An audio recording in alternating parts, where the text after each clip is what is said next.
That was layer 4, and that was gnarly. I'm disheveled, broken down, I have no more emotion. There's one more layer, layer 5.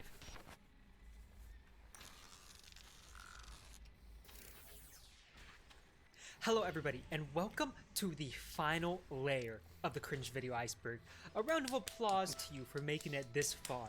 However, it is not over yet. There is still one more layer to go. Now, if you couldn't tell from my surroundings, I am in the deepest part of the ocean, the Mariana Trench. I figured for this final layer, I would just present it to you face to face to really build ambiance. So without further ado, let's dive into the first entry. Fergie over. If I could describe Fergie in one word, it would be very creepy. Because just calling him creepy wouldn't do justice to the things that he has done in the past. So to give you a little context about who exactly Fergie is, we need to go back to the 1960s to when he was first starting his young adult life.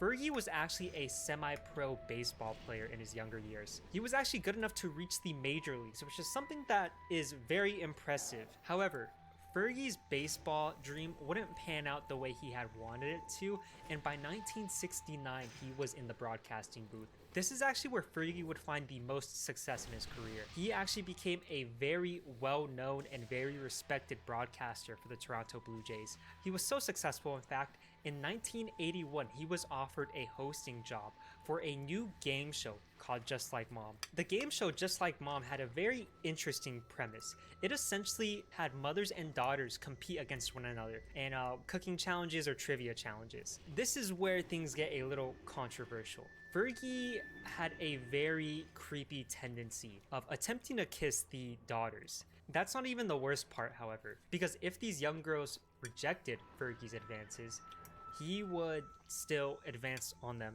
nonetheless. So it leads to a very disturbing viewing experience for any normal person. There were a lot of these creepy moments within the run of Just Like Mom. Naturally, because it was a game show, it was very well documented. So we're going to be viewing a few of these clips right now. It goes without saying, viewer discretion is advised. If you're sensitive to topics like this, I would recommend just skipping to the next entry. Well, let's dive right into it. Oh.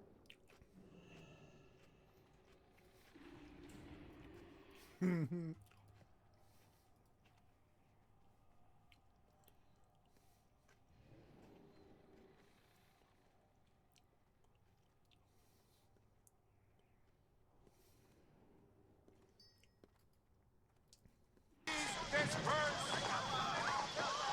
to see here, please! Well, another month and another game remastered by Dive Studios.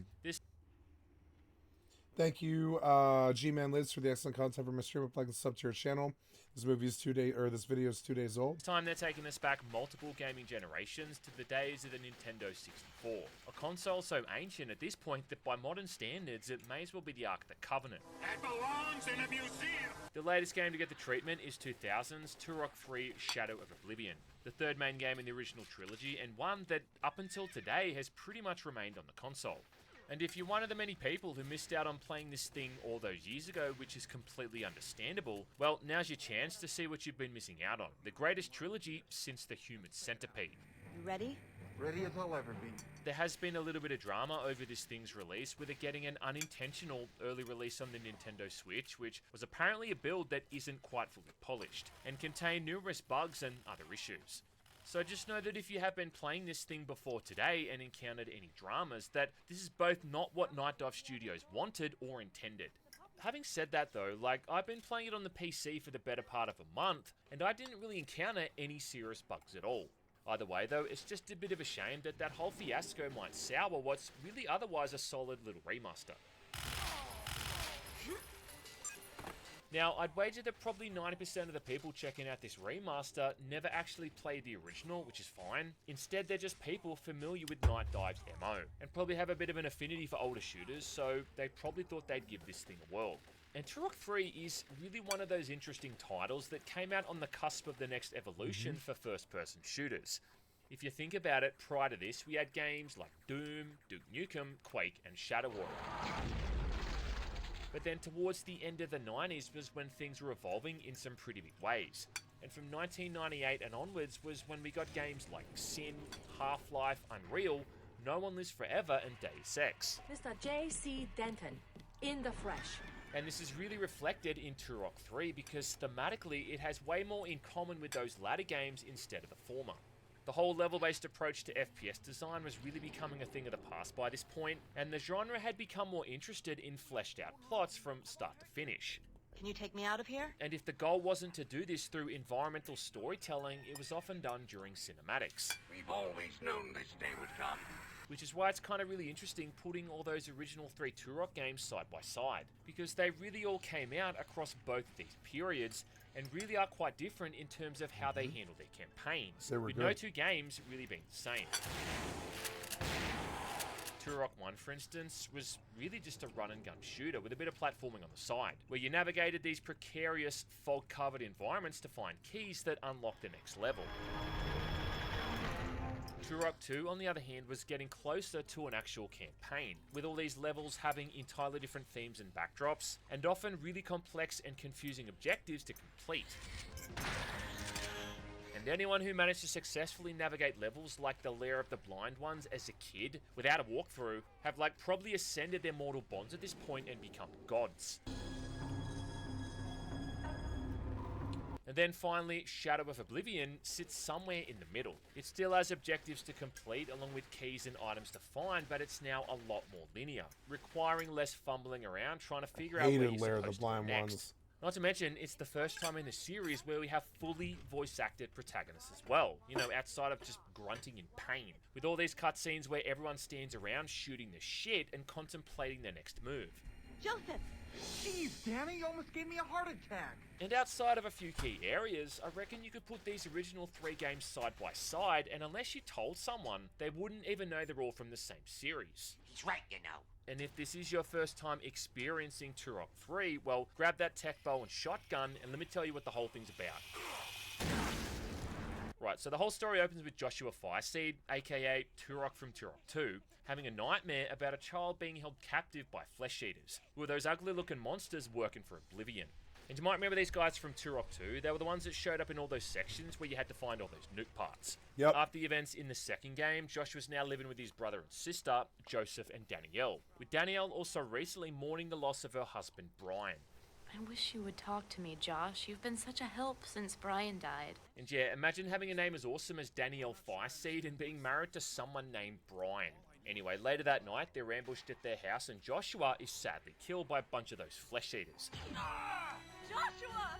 You know, despite him mowing them down by the dozen in Seeds of Evil, with Joseph and Danielle then being forced to take on the Turok mantle to protect their lineage and continue the bloodline. And I mean, look, if Danielle needs extra help securing that bloodline, she need only ask.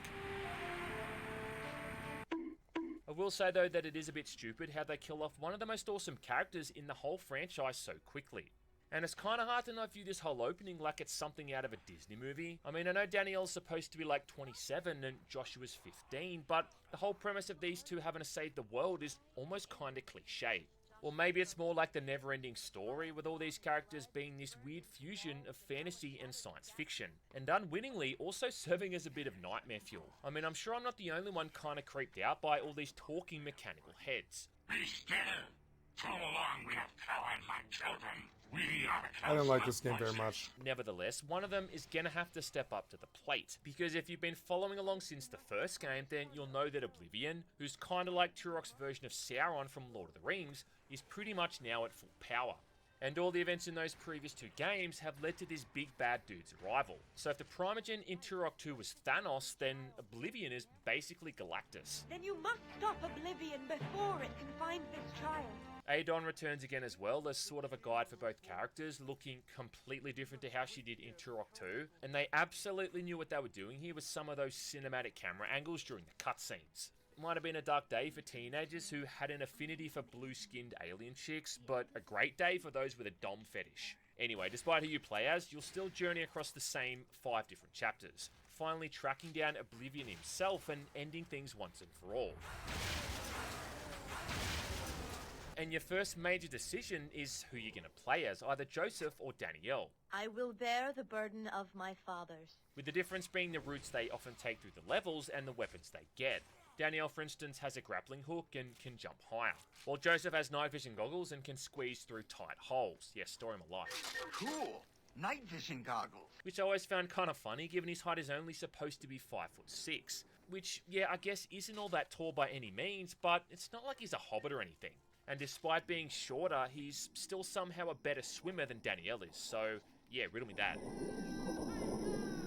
As for the weapons, Danielle gets an axe, Joseph gets a knife. She's got the tech bow upgrade, he has the storm bow upgrade. Instead of the Mag 60, he gets the silenced pistol, and then instead of the fire swamp shotgun, he gets the shredder.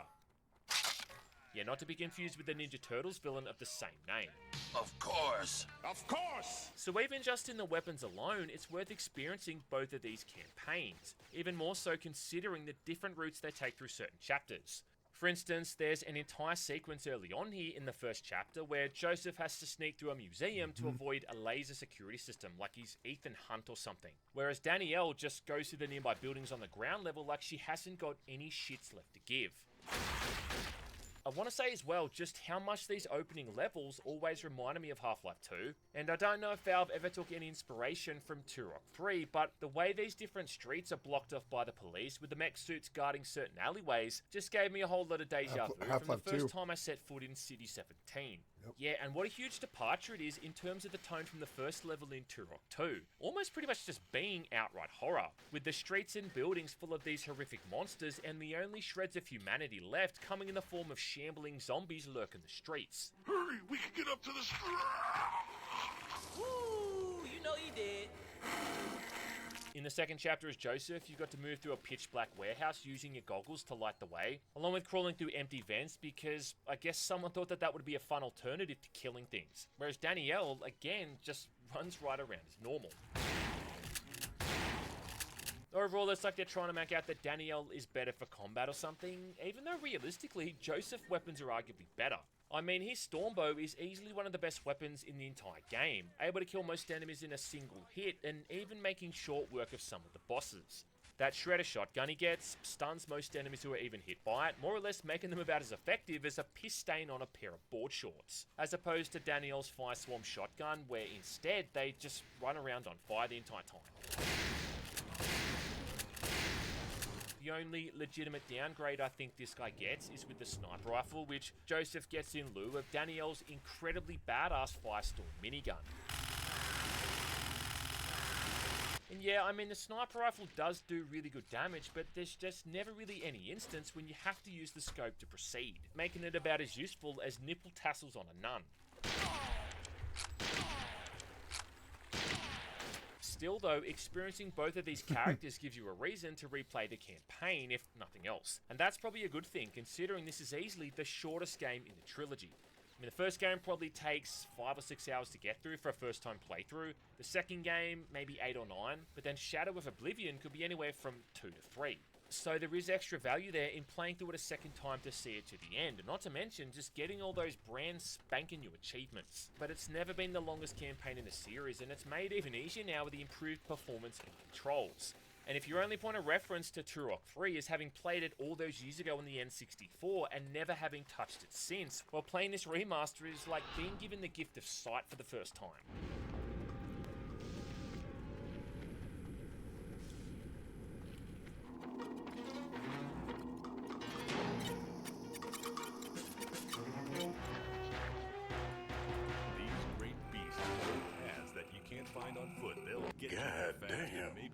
So like a lot of Nintendo 64 games, Turok 3 had essentially what was a quality and a performance mode, what the game called low and high quality. And if you had an expansion pack, you could swap back and forth between these in the options menu. However, both of these look like absolute crap.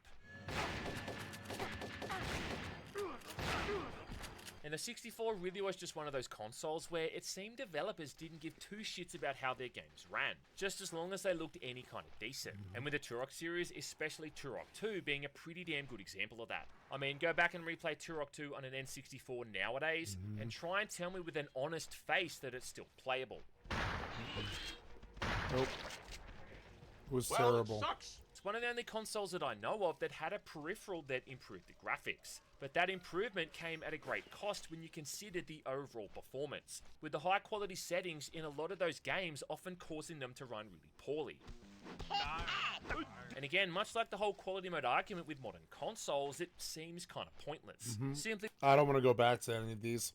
They're not good enough. because I think it would just be common sense that a steady frame rate is way more important than visual clarity. I mean, it's not really any use with a game looking better if it's just going to make it harder to play, which is why something running at a steady, stable Thank God he said it. frame rate is always going to... I'm going to say it to him. I really loved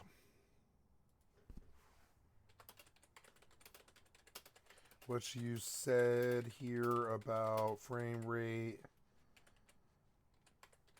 and playability. Thank you.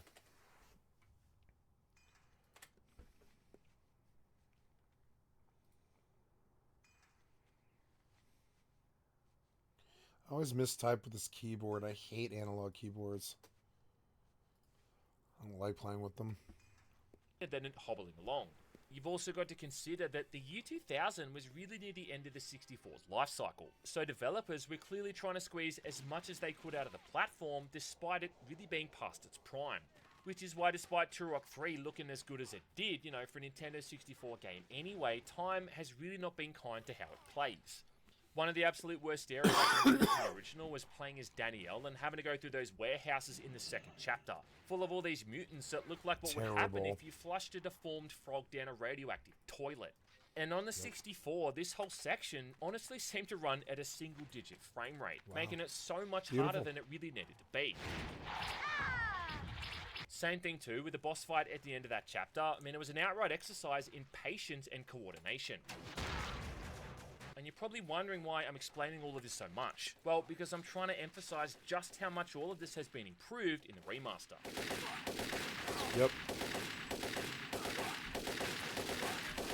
From the frame rate through to just the visuals in general. Making this without a doubt the smoothest this game has ever been and probably ever will be.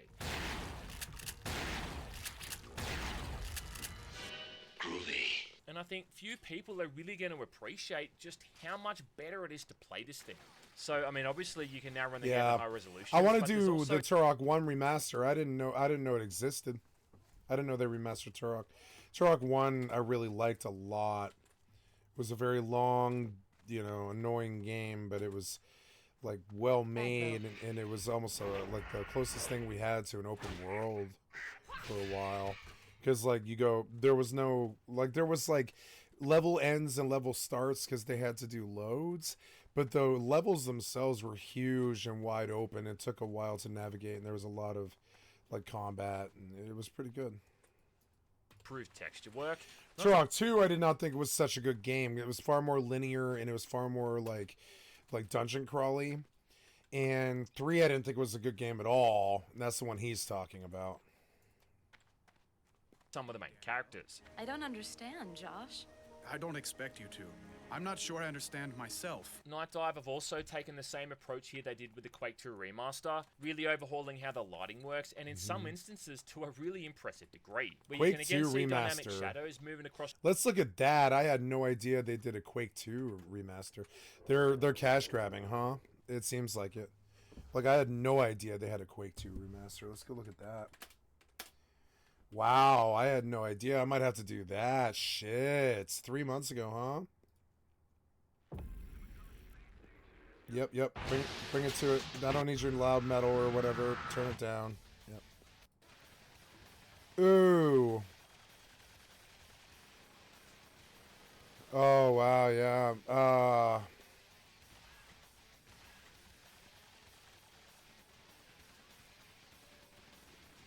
Yeah, they're not dumb. They know, we are boomer shooters, kind of, turn on the metal and run through Quake 2. I've done it, 200 times or something. Yep. There's an all-new expansion. That would be fun, but it still doesn't look good enough to me, unfortunately. I like remasters, but often they lack the ability to draw me in. Cool stuff like that. In some of those levels set in the Lost Lands, you can see the light being filtered through the trees and the leaves, creating these really nice shadows on the ground and across the weapon model. And again, adding in self-shadowing for This the weapon remaster model, is good. which I'm an absolute fan of, and something that more games should This game include did by not look default. like this when I You've got first a nice played amount it. of visual options to mess around with too in the menu screens. Probably not quite as much as some of their I don't know previous why I remasters, won't but still throw enough so that it anything. can run on anything Okay. from a toaster to a calculator. And for people who are really into that sort of thing, CRT emulation settings as well. I did a video recently for that MGS Master Collection, and I kind of had the shits with how lazy that port was overall. I don't know why, but like my And throat when people keys ask me and what I moves. actually expected from Konami, well, this right here, this is the kind of thing I expected. My You know, throat key got some moved. actual love and care put into updating something this old to bring it into the modern age. Yeah, why this game and not others? You know? I mean, look, it isn't perfect, and there are some issues here and there that I do Fuck have. no, it's I mean, I think not. the modeling for certain characters can be a bit weird at times, giving them these crazy-looking bug eyes. Joshua, for instance, being a good example of that. God damn, brother. And some of these updated textures are almost too realistic, looking a little bit at odds with the cartoonish aesthetic of the rest of the game. You've got some of these wall textures, for instance, which are more or less photographs of what the objects are. And yes, I know that most of these are the original textures just upscaled, and they do look objectively clearer, but they also kind of look too clear in some instances. That makes sense. All of our work destroyed. But considering that most of the people playing this are going to be playing it for the first time, that means they probably won't even pick up on any of this or don't even give a shit to begin with. And it's not a huge dilemma, but I would have at least liked the option to play through the game with all those low resolution, blurry textures as an alternative. I don't know what to tell you. I like playing bad looking games at a high resolution. It's a sickness. Still though, I do appreciate the little Shodan Easter eggs they've added in, so yeah, don't think I didn't notice that one, Steven. Final thing they've done and gone is just fine-tune the level design and the balancing, restoring cut content, and also adding in more ammo and health kits where there weren't any beforehand. And this is a good thing, because let me tell you, that original game often felt really frustrating and cheap to play. I mean, I don't think it was an accident that they completely removed the life system from Turok 2. Nor was it an accident that whenever you died, the game would restore you back to 50 health points if it was lower than that when you were killed. The remaster also modifies the level design in certain ways, and I'd really need to go back in with a fine-tooth comb and do a bunch of side-by-side comparisons like a total nerd to see how it affects things fully, but I think I'll probably just leave that part to the actual knowledgeable nerds. And then later on in the Lost Lands, there's a whole bunch of new areas added in here as well, which really all do look kind of awesome, building more upon the whole eerie, otherworldly vibe that first game had.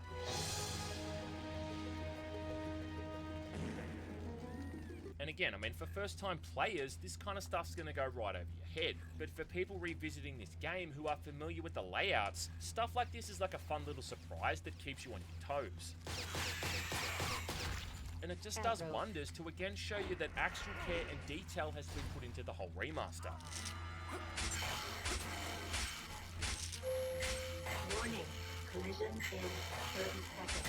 What's the downside to all of this? Well, not really a downside per se, but the long and short of it is that this is still a remaster of what's probably the weakest game in that original trilogy. And there's a reason why out of those 3 games, Shadow of Oblivion's got the lowest aggregate score. Also too, not obviously considering Rage Wars, because why would I? What does that have to do with it? No. He's got a point. Speaking of Rage Wars, it probably bears mentioning that the remaster doesn't include the original multiplayer mode either. And I mean, look, as far as multiplayer for N64 games go, this was far from being one of the best, but it still did have a pretty good roster of playable modes, along with a heap of different maps and even bot support. It's just that it suffered from a lot of the same performance issues as the main game, despite the arenas being much smaller and basic. I've always kind of thought the multiplayer modes come second to the campaigns in the Turok games, and I don't think Turok 3 is any different. But it is definitely a weird absence considering the amount of extra content it would have offered. It's also kind of doubly weird too considering that Night Dive remastered Quake 2 not that long ago, and they included the multiplayer mode for that along with bot support. So for the 5 or 6 people who actually played Turok 3 multiplayer back in the day, this might take the wind out of your sails. But the simple fact of the matter is that it just probably wasn't worth Night Dive's time and effort to add it back in. Excellent. Now, this doesn't make Turok 3 a bad game, and as far as remasters go, this is pretty much still as good as it gets. But I guess my point is, if you go into this one for the first time after having played Quake 1 or 2, Power Slave, or even just those remasters for Turok 1 and 2, well, just know that this isn't quite in the same league as those other titles. It's a great remaster for an okay game. That's what it is. It's an okay game. I don't know why they bothered. If you just had to see the conclusion of the It was whole weird. trilogy, Yeah, they were like, okay, we're remastering all of Turok, so we did the third one even though nobody wanted it. How much money did that take and why? I guess it was like for completionist's sake, which I appreciate, but also those kind of suck. Like, you know, like 3 sucks. I don't know why you bothered.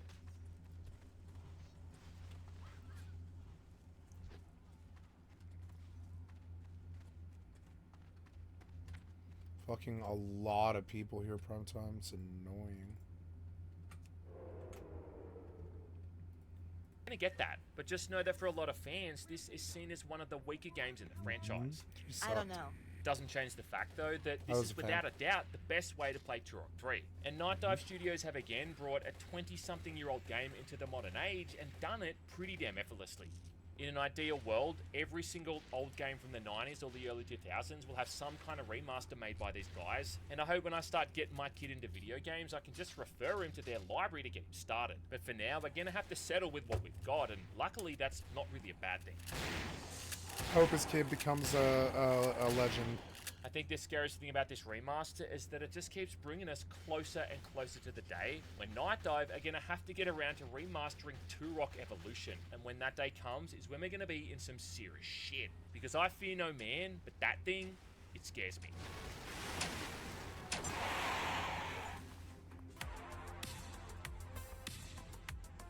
It was good. Thank you. Excellent.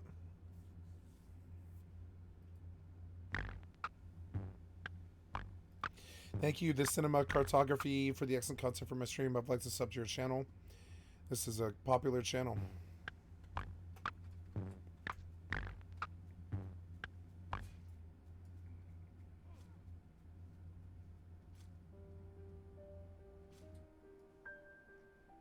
I have a very difficult time discussing video games. The complex structures I see that I would enjoy analysing, they're ignored, in lieu of a more accessible form of, and I'm sorry to lower the bar here, gamer discourse. Simply put, the way that I want to talk about games, I can't find it. Ethical quandaries of how we aim to traverse one's fantasies. Video game narration built on the basis of the hyperreal. There's no reciprocator for this line of discussion, as tantalising as it sounds. So maybe it's better to say, not that I have a difficult time discussing video games, rather I have a difficult time finding the space to discuss them on the same level that I discuss my other passions. I love art, and not only do I love art, but I maintain that it's vital to our survival and growth as a species. And it's most likely that my love for it also stems from that often maligned importance that I know art to possess. Filmmakers such as Bellatar or Robert Bresson explore the pit of humanity. To talk about them, you question your own existence, whether we live in a hopeless world, and what we should do about that. Songwriters like Leonard Cohen offer a glimpse into our condition with urgency and wit, and this mastery of language allows him to uncover an almost romantic view of our entropic world. I could give example after example, from all different mediums, on the abilities of various artists, and why I believe their work to be crucial to the very comprehension of our lives. The fact of the matter is, art is a great well of knowledge, and has been built upon those that came before. Innately tied to the past, a capsule of the timeless stories we choose to create, an urgent jolt of the present moment. They resonate with us on such a deep level. You may have never encountered a piece before, and you sense that it's always been there, and a glimpse of the future, showing us human potential and all the things that we can become.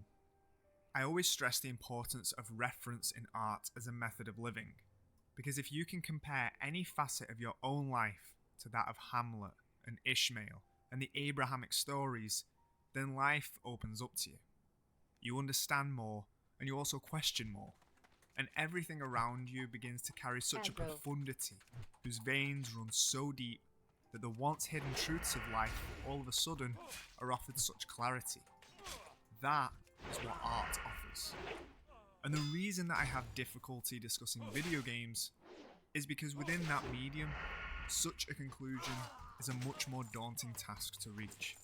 I'll begin with the claim that video games are art, but that's not the main point that I'm looking to examine. And I'm also not going to utterly dismiss games as a medium that's empty and doomed to fail. I can definitely see how it's one of the rare mediums that's actually opened up over the years, with the rise of independent creators and auteurs that are offering different perspectives of the medium itself. The Stanley Parable is possibly the most notable game that springs to mind when discussing video games as commentary, and games like Disco Elysium offer one of the greatest experiences regardless of artistic medium. The song of death is sweet and endless. But what is this? God, Disco's good. Bloated man meat around you. A sensation. But eschewing these notable inclusions brings me to my major point. The medium as a whole remains the most vacant for interesting discourse to occur. More than any other art form, its degree of artistry is limited. One reason, or maybe one result of this, is there is yet to be a verified network for video game theory. And by verified network, I'm referring to some manner of publicly accepted institution on the subject. Games are yet to have been swallowed by academia. Take this as a positive or negative, I can see the benefits of both. However, what academic recognition gains is validation of a field as legitimate, that the medium is, for lack of a better term, real, and thus discussions of it will be within the same institution and thus the same canon as the rest of art, philosophy, and the humanities. Using a comparison to cinema, cinema has been accepted by academia, and as such has a foundation to be discussed at both higher aesthetic and philosophical levels. Video games to this day remain on the outskirts, and though you may be able to point towards individual instances of people using it as a tool for deep thought, the general consensus is that games are not a valid enough medium for these discussions to take place. So why have we yet to form a legitimate space in which video games can be spoken upon the same level as high art? Is it that the audience is looking at them incorrectly and hindering the development of that discourse? Content with the medium as passive entertainment and nothing more? Or is it that the creators do not share the insight of the audience and are limiting their medium's capabilities? My aim with this essay is to simply treat video games as art. That means through a critical lens that perhaps we can re-envision what the medium may be. I want this piece to be accessible for those with absolutely no experience with video games, and that it benefits those very familiar with it. And I believe that both sides still have a lot that can be exposed to them about this very misunderstood medium.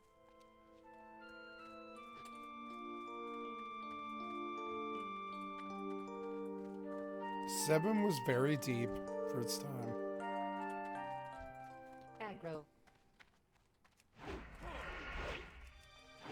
Simply because of the fact that I'm speaking about video games, there's going to be many people watching me for the first time that have no idea of my perspective on art.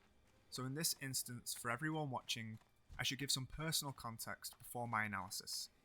My primary presence on this platform has been the discussion of cinema in a variety of aspects, retrospectives on the work of individual directors, analysis of specific techniques as a form of storytelling. However, it's vitally important that people are well versed in all realms of art and culture. It benefits the individual and humanity as a whole, as we've just spoken about. I've loved art since I was young. I also happen to have a great history with video games. In fact, it may be the thing I'm most dexterous at. I'm decent at jiu-jitsu, I'm good at writing and at analysing art. However, the useless skill I might be technically best at is video games. I put far more effort into other things, but hand-eye coordination was always something I excelled at. I remember having a Master System, and I also remember seeing my sister playing our Super Nintendo and thinking it was the most incredibly high-tech thing I'd ever seen. So I grew up playing a lot of games and being good at them. Since then, I would play games and set myself stupid, self-imposed challenges, pointlessly hard challenges, Metal Gear Rising Revengeance difficulty, all S rank, 3-starring all the time trials on Mirror's Edge, doing Halo's Lasso in solo mode, Resident Evil challenge runs. I even had a friend where we would do the same in co-op games. We played Rainbow Six Vegas 2 Terrorist Hunt on realistic difficulty, or taking tries and turns attempting to beat Ninja Gaiden. And for those that are unfamiliar with these games, just trust me when I say these trials are beyond difficult to the point of standard enjoyment. But I always found this limit-pushing experience gratifying. And with games, it was always just a fondness for the unique experiences that they had to offer, as well as the sincere experiences with games I missed, enjoying to this day without any bias of nostalgia. So that's my experience with games. And I want to return to the claim of video games as art. This has been a point of contention for many years regarding the status of video games, and to some this may not matter, but to me it does. It matters that the predicate as to whether something is or isn't art indicates precisely how we're to speak about that thing. When we treat something as art, we treat it differently than if it were a product or a consumable. Although video games, more than most art forms, have a lot of elements that categorize it in both camps. There have been many examples indicating why video games may not be art, and although I don't believe that certain elements exclude it from the realm of art, I believe that they need to be pondered upon more, particularly by those within its creative realm. It's weird. Lately I've thought of myself more and more as a historian. Like one day I hope when I'm like 85, I want them to ask me like what was Super Mario World like? And I'd be like, it had these wonderful colors of blue and red, and it had a really great sequel, and the music was classic, and this guy Miyamoto designed it, and and talk to them about that. I think one day these memories might matter. To me, this stuff is like, it's going in a good direction, but our yesteryear is something I don't wish to return to. Experimental film, and one of the facets that arose video games were a lot like experimental film. Questioning on what specifically constitutes film. It became redundant disco, due to its lack of expansion from that. I sometimes I feel like I should be playing disco every single day for like an hour, because disco never really ends. There's always some other fucking crazy variation to it, and it's hard to keep up with disco unless you know it really well. But disco's music and disco's story is really fucking good. I could drop EVE Online out for it and just go do parts of it as I go. It's a slow game, and it's it was hard for me to get through it. When I beat it, I was emotional. I was like, fuck. And the story was good. Story was good all the way through. There were hints of the ending right at the beginning, but I had no idea what they were. The ending was good. I think of disco as the greatest game of all time, and I believe that I'm not alone. I look at disco and I'm like, yep. Disco Elysium Metacritic, right? And they'll never make a sequel to this either. It's very sad. Yeah, the Final Cut Metacritic, what did it get? It was 89 and an 8.2 on the PS5. Yeah. Just the Disco Elysium Metacritic in general, I believe it is. It's dropped down a bit. It didn't have combat.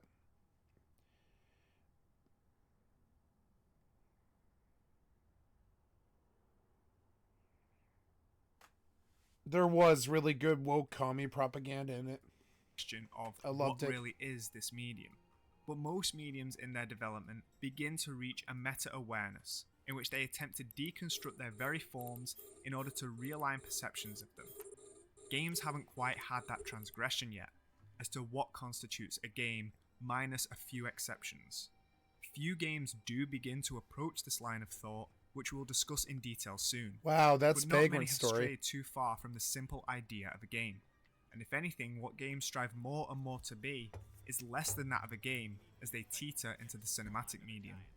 First, we need to learn the travel rune that opens realm travel to Jotunheim.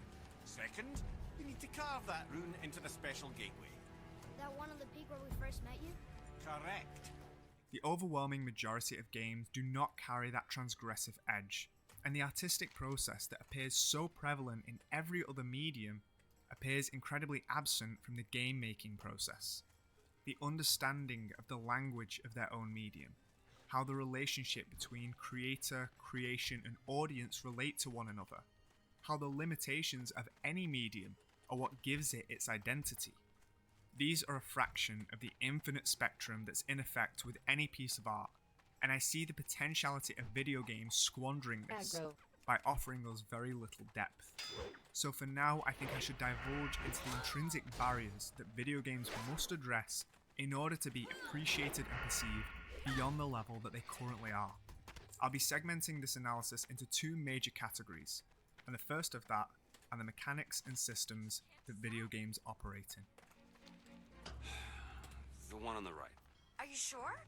Yeah. I love it. Oh, it was good. I expected the cage. So let's deconstruct it and start with the absolute basics. What is a video game? If you break it down to its most simple logistic definition, then what you're left with is the unique facet that distinguishes video games from every other art form, and that is that there is some element of interaction from the participant.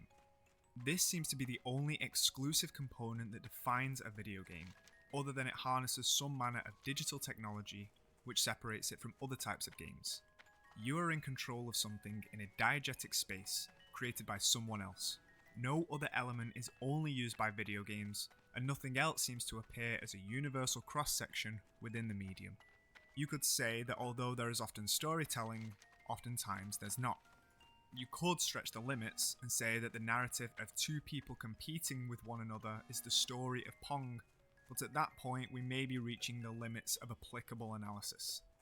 What video games are is a medium that facilitates the interaction of a person via some manner of controller to engage in an artificial space through a piece of technology.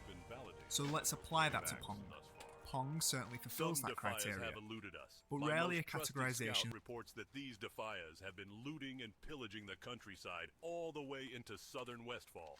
We believe they are hiding out in the Dagger Hills, plotting their next move. Slay the wretches in the name of the People's Militia.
So could we expand this definition, or does the definition have exceptions? Well, using Pong, you could argue that games are an interactive medium in which certain goals are to be achieved with varying degrees of puzzle solving. In Pong, the goal is to score past your opponent's paddle, earning you a point. The ultimate goal being to earn the most amount of points, or the first to cross a threshold of points. The puzzle being how to earn those points by directing your ball past your opponent's unpredictable movement while defending your own net from being scored on. When we think of puzzle solving in games, it's typically something along these lines, a constantly shifting test of one's dexterity. Other more complex games require a number of varied challenges that test speed, precision, and awareness. Eventually, when the player completes all obstacles in front of them, they've reached the end, in essence completing the game. However, what about games that don't have this type of goal-orientated design? Minecraft is a game that allows complete freedom to do what the player chooses. The same with Terraria, as are a number of the now commonly referred to open world games, The goal is whatever the player determines the goal to be. There's a space wherein challenges may arise, but there's no set path for a player to embark on these challenges, or if they even need to take on these challenges at all. You can argue that because the game can be played with no definitive goal in mind, then it doesn't really fit into the definition that video games are, at least to some degree, goal-oriented. However, you can also argue that because a video game is still designed, that there will always be some manner of goal orientation at work, simply because there's a limitation on what a player can physically do in a game. For instance, you couldn't spend your character's time in Minecraft teaching Arabic to all the NPCs, because that's not a feature in the game. The game is limited to the features available within the diegetic space. At the launch of No Man's Sky, one of the common marketing points of the game was that you could do anything. But that's not necessarily true. Even in the most free game, you can actually do a finite number of things. It's just to emphasize the point that what you can do and how you choose to do it Rust is is the up to you. most And so the goal of a game like truly free game I've ever played. That and EVE Online, FFXI. There's only like 3 games that I play that are truly free. This game comes close to it sometimes if you play it like that, but it's boring to play it like it's free and that there's no goals and no quests or anything. It's boring to do that. I've tried over the last few weeks. These harvest washers are my level, but I don't need them. It's an interesting thing. Sometimes I feel like there's other games too. Like I feel like 76 was fairly free in its execution, despite being very, very specific too. It can be the most specific MMO I've ever played, but it can also be a very open-ended, like endless game in many respects. Sometimes I feel like playing it when I really shouldn't. Like 76 gets in your system when you're really an addict. You're like, what the fuck? 76 was actually a very good game. What am I doing here? I'm doing like, oh yeah, the compass, right? Yeah. Yes. Now this will aggro a lot of mobs if I do that. I should kill those. It won't aggro them, but it will aggro these. I should kill these.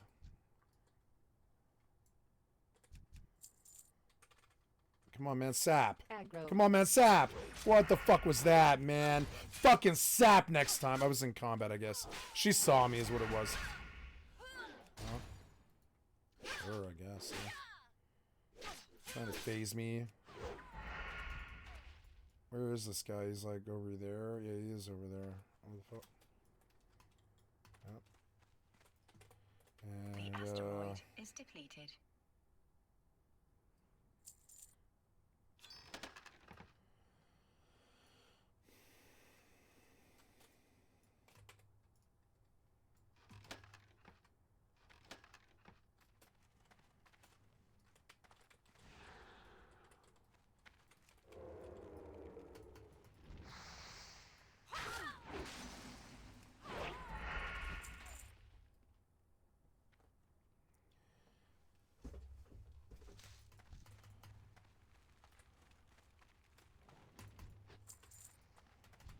Aggro.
Aggro.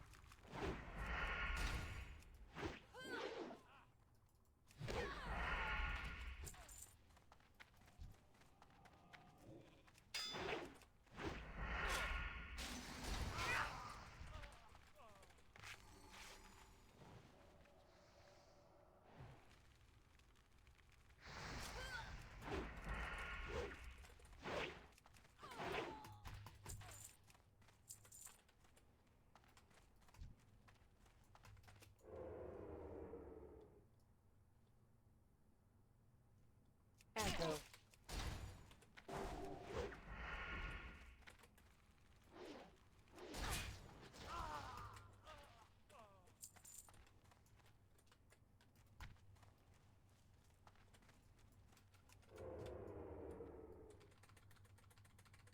Aggro. I mean, target too close. Like, why won't you fucking, why won't you sap anymore? Did you fuck up my bar? Oh, damn it.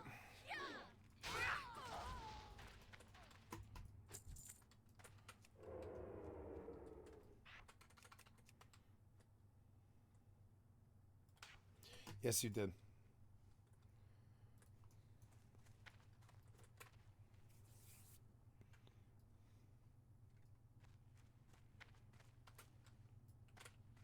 Aggro.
Oh.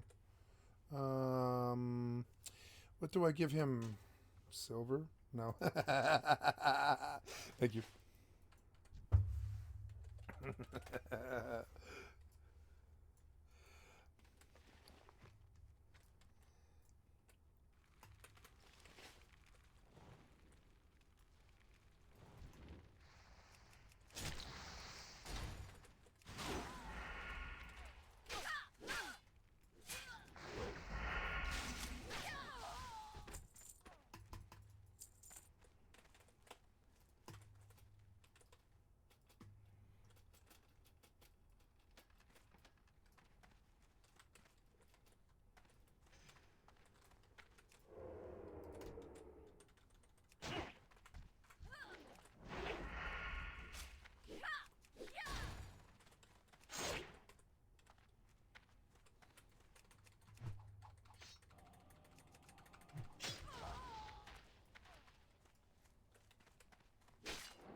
I like hardcore. It's much, much better pacing. It's not locked behind some fucking release wall. It doesn't have shit added to it that I have to go hunt and extra stupid shit that I have to go do, stupid steps that I don't want to do. It's just, you know, you can grind, you can quest, it doesn't matter. And the stakes are super high. Becomes manipulating the materials of the world around you in order to see what can be done. And so the goal still comes with navigating the degree of challenge within the world of the game to the extent that the player chooses to. It's just a goal simply less defined than in other games. It's continuous rather than finite. So then perhaps it's a medium of interaction in which goal orientation revolves around the manner of fail states relative to the goal set within the parameters of the diegetic space. In the Elder Scrolls Skyrim, you have the possibility of not continuing with the story and instead take the role as a librarian that chooses a more simple life. But even though that would go against the game's intentions, you would still have the puzzle-solving element of building and creating within a virtual space. You can fail via not achieving your goal. The more time spent away from your goal as a librarian living a simple life, the more time spent away from your parameters of success. Games seem to inevitably carry with them some degree of expanding one's own power, whether that be through abilities or an accumulation of some measurement. In Pong, the accumulation is more points. In Minecraft, it's more materials. In Skyrim, it can be a better library. But then what about games without fail states? David Cage is a game director who creates what he deems as interactive movies. In Beyond Two Souls, there's no way to fail the game. The story may change based on your actions, but you can't fail. Even in the examples we gave previously, there are still distinct fail states within those games.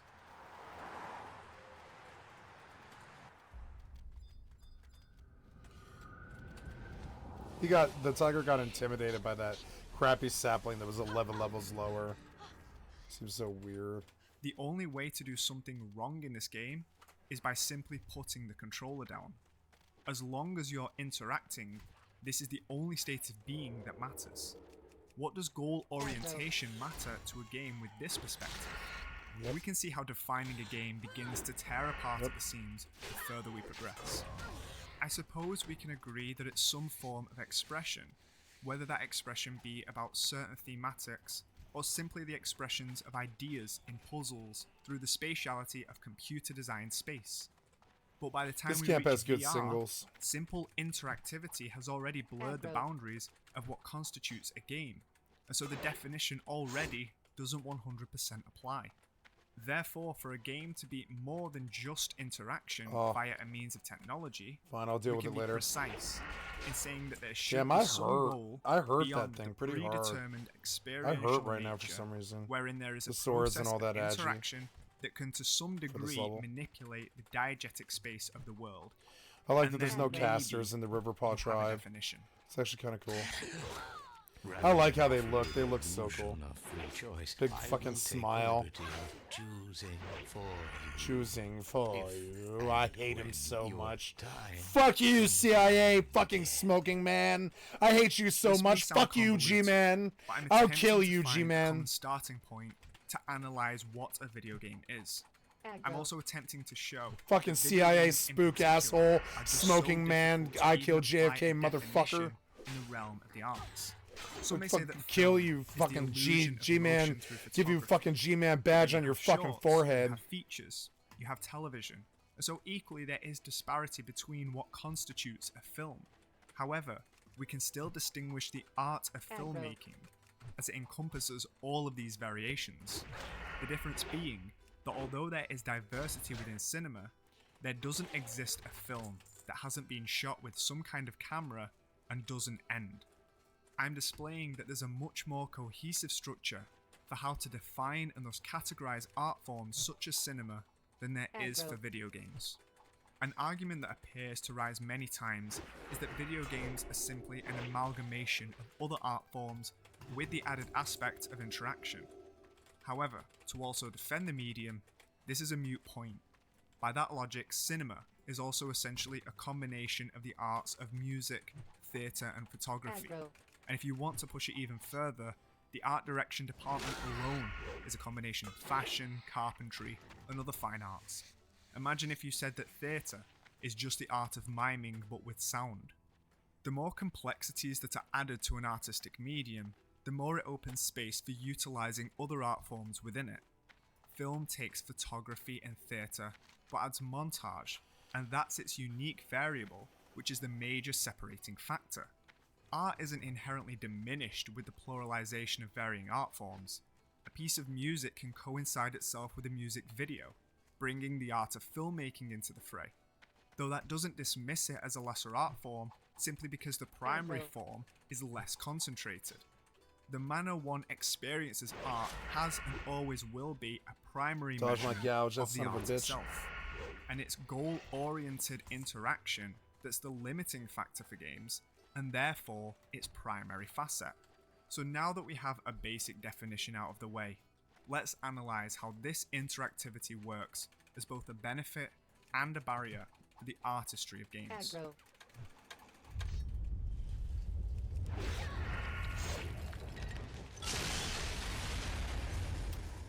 If we define video game interaction as a controlled process that has a direct impact on the diegetic space of a piece, then that means that that piece is subject to change.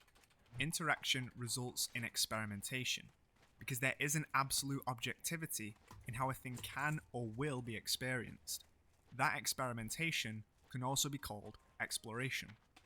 In Breath of the Wild, after completing the tutorial area, you're free to wander in any direction, taking any path you choose. You have 4 temples to complete, Dodge. with many Son of a towns, bitch, dude. shrines, and other areas of note in between. Or you can simply head What's to the point of final putting 3 area. points in It's up to you. gouge if they dodge it all the This fucking degree of time? experimentation That'll fix later. allows the player to learn the rules of the world, learn its systems, and see how they interplay with one another. Take a cross-section of Dodge. people that play this Every game, time. and odds are their I opening mean, he hours is will he is radically higher differ than from one me. I another. suppose he has a chance. And it's variances of such as doing this so. that lead to widespread acclaim for realizing the expansive nature that video games can take. However, it's this same element as to why it can be difficult to read video games as one would read other art forms. Envisioning most art, one thinks of a finite piece. Going to any museum so that you can experience a painting, and you know to some level the exactitude of what that painting will be. Whereas with games, the innate fact that experiencing the piece requires trial and error, choosing how to tackle an obstacle, and various fail states results in wildly different artistic experiences. Using painting for example, you could argue that experiences can vary, but only in the I minutiae. like this guy's very intelligent. Let's say for example you visit a museum, and the room you're in is abnormally cold.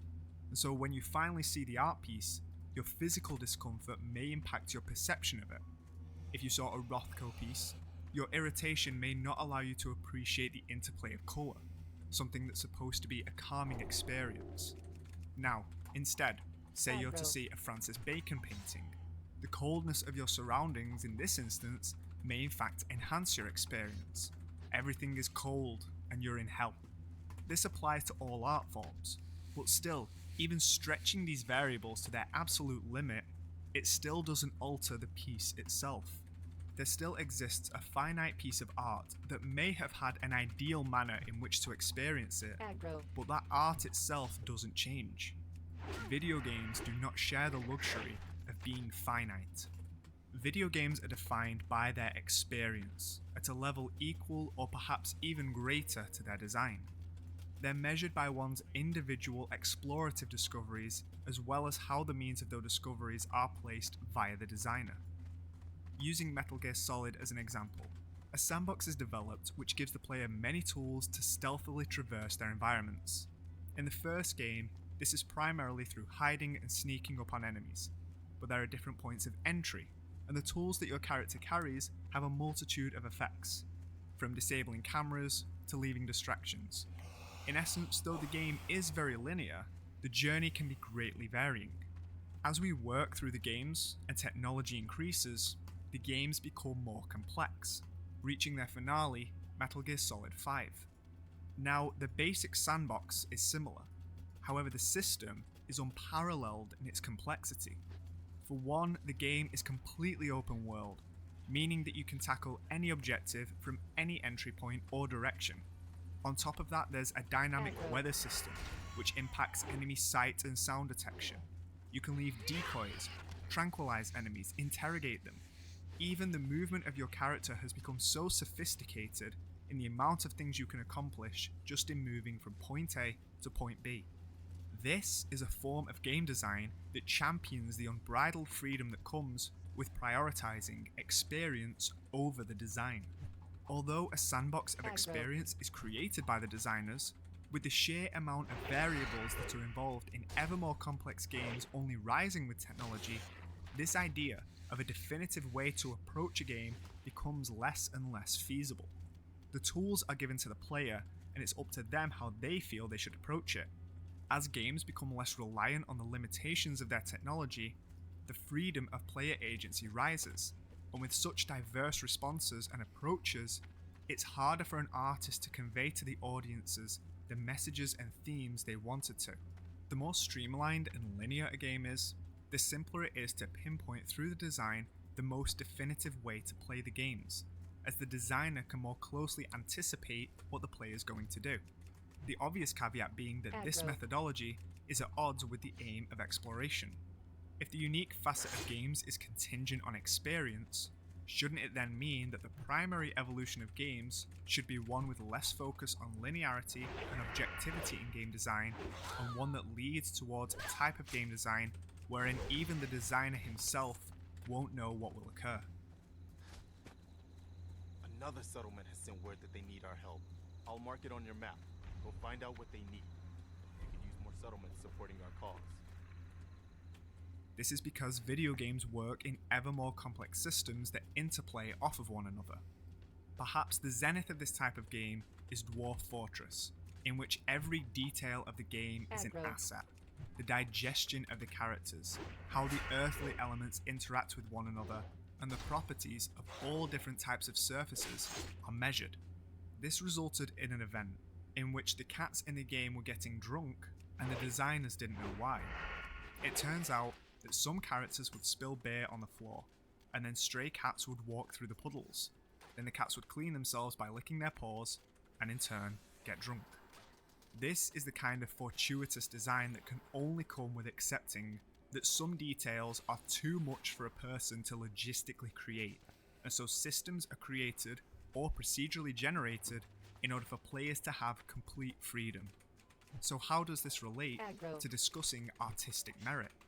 Now, I understand that creating art and creating anything in general requires instinct and experimentation.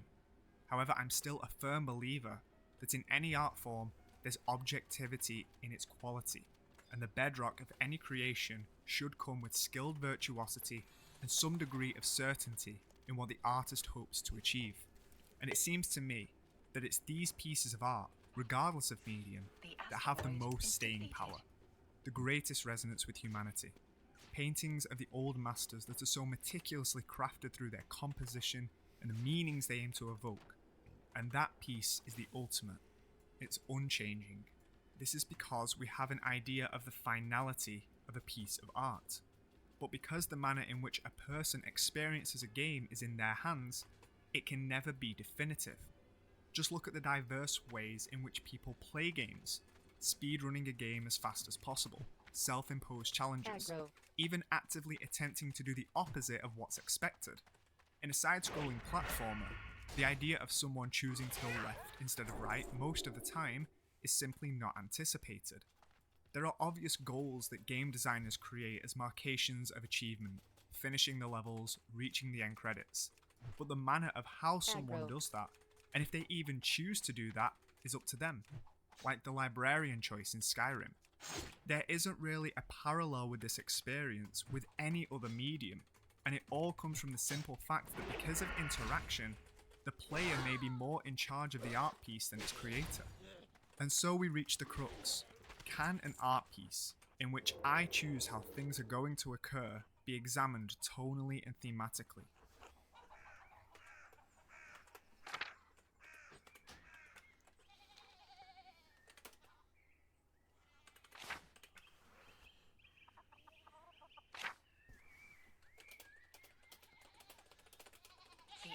droid is depleted.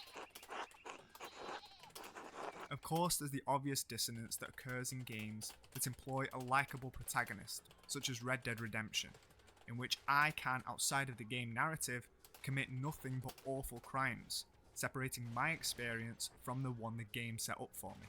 But they didn't really separate it, considering it's a valid option. Just another example of how unbridled freedom leads to less cohesive artistic design. By allowing me to completely dismantle the rules of the game, choosing to play it in a way completely antithetical to the design philosophy, can it remain a finite art piece that can be examined as such? Or do too many details change that it's too fluid an art form to be perceived like the rest? Paintings, like those of Bosch, are saturated with so much detail that people will inevitably have differing experiences. Some people read the symbols differently, others may completely miss the smallest details, but we can still define what this painting is. But when a game is constantly changing its morality, changing its perspective, changing its choices, its point of view, how seriously it's willing to be taken, then you have to pick and choose what can be analysed, and have to ignore the glaring manner in which all of the artistry can be torn down as the illusion that it is. Aggro. Video games are the only art form that a person can decide the innumerable ways they get to experience it and have it be valid. Where one person treats it sincerely as a dissection of American violence, another treats it as a fuck around, and both perspectives appear as equally valid. You couldn't really equate those differing experiences when watching something like 12 Angry Men. The subjective experience radically changes all experiences. I have 12 Angry of the Men. game, It's such a good movie. changing the very perception I of watched what it that game recently. is in the zeitgeist. Even just consider the element of difficulty and how that This completely guy's smart. I like him a disrupts lot. He artistic doesn't readings. try to hide If it. you sit down to watch a film, He the just film shines. is not going to reach a brick wall, wherein your knowledge of cinema will inhibit you from seeing the rest of the Yup. film. Aggro. However, I a hate player's it too. I proficiency hate or that. lack thereof may in fact stop them from experiencing the entire piece. A way that games have bypassed this is through an adaptable difficulty system, which the comparable This guy's would be 4 in a levels piece higher of than me and I literature, carved through him. taking out some of I the shouldn't more have been able to hit challenging him. and hard to follow chapters.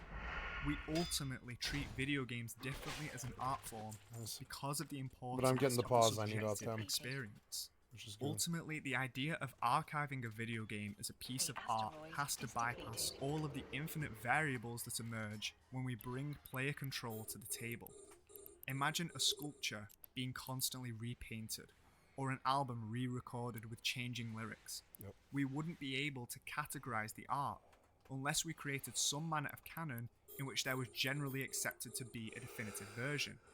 But again, not to simply deter the avenue of video games and offer a more positive outlook, perhaps this is merely an issue with our perceptions of art being too There's a rigid. caster one. Perhaps we should allow He's for probably the art really experience squishy. to become more malleable across the He mediums. looks awesome. I do kind of hesitate to He's say got this, feathers and as everything I on his also skull, believe that straying shoulders, too and far stuff.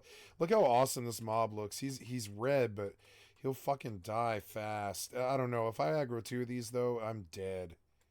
So, yeah, they'll just... Like, 3 or 4 spells from those guys, and I'm dead. Like, they definitely do a quarter of my bar every time they hit with one of those spells. So, if one of them is there and uncontrolled, I'll just die. I can't even run from it in time, really. And that's a very bad danger in this game. You definitely can't handle 2 caster mobs at the same time. It's just not really real. You must run. You must LOS. You must get out of range. You got to train it. And then sprint back to the target, gouge, and kick every spell. And there has to be CC on the other mob, or you're just straight dead. Or you're straight up best restarting it, like resetting combat, because you can't have 2 caster mobs running free at the same time just casting. You'll die. Same is true in real life.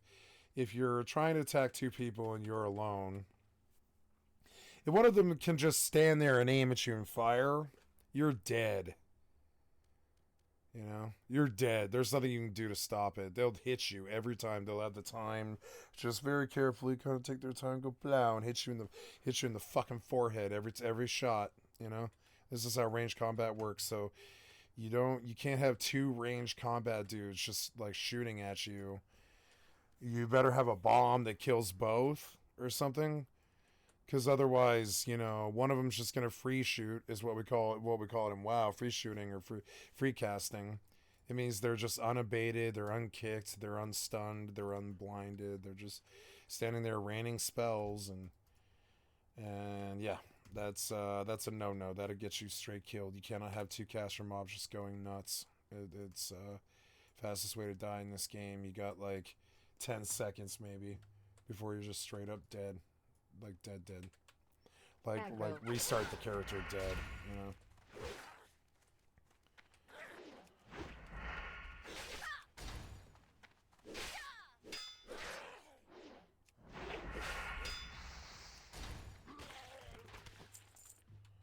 Thank you.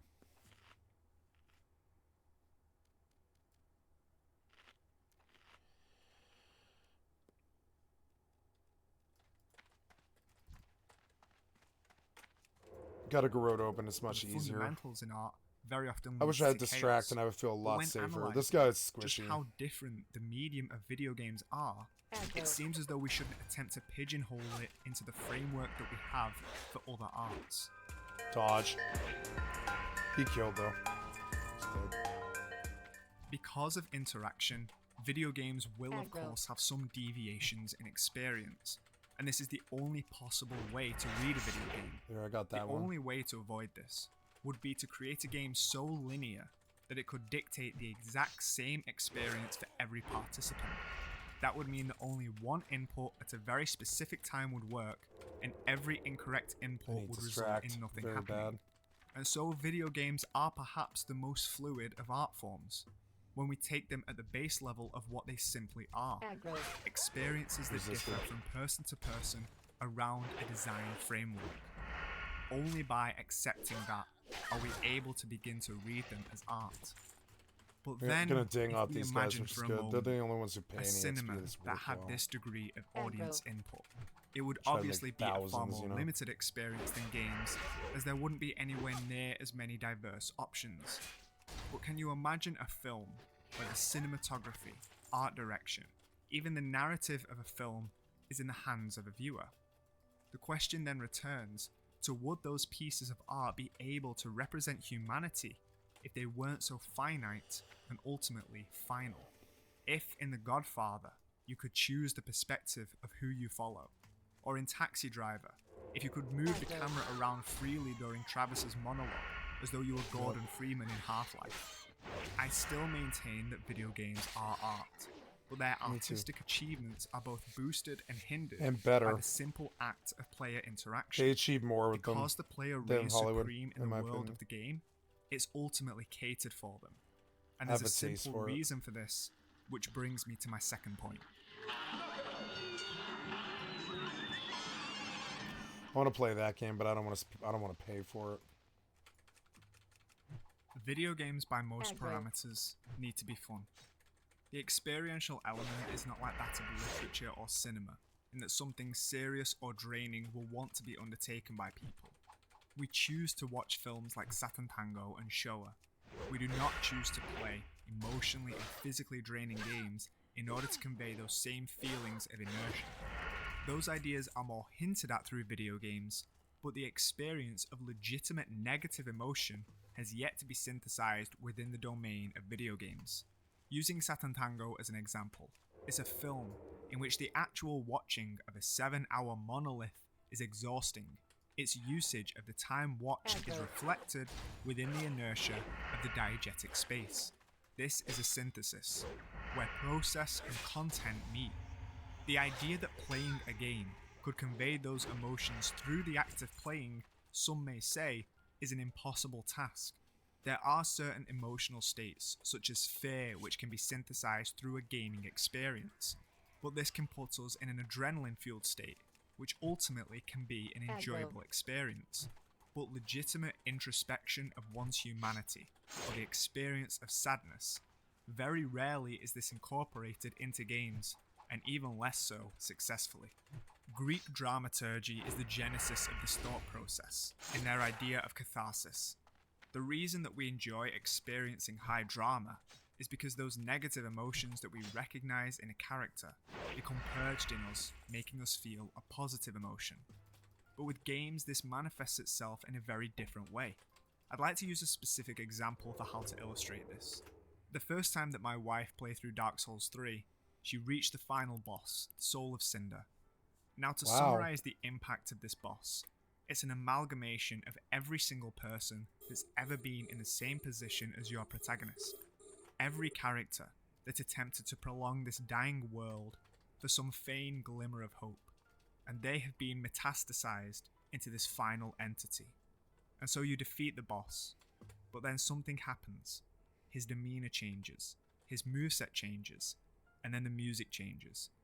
In a final dying act, the collective suffering of the world coalesces back to its starting point. I hated that. As the Soul of Cinder adopts the persona of Gwyn, Fucking the sword final is boss such of a the first fucking game, ripoff. and the Fuck cause that for all of sword. this anguish. Fuck that sword A and fuck tragic that and boss. fallen character re-emerges, trapped in a body of ash. Fuck that The sword. story ends as it began.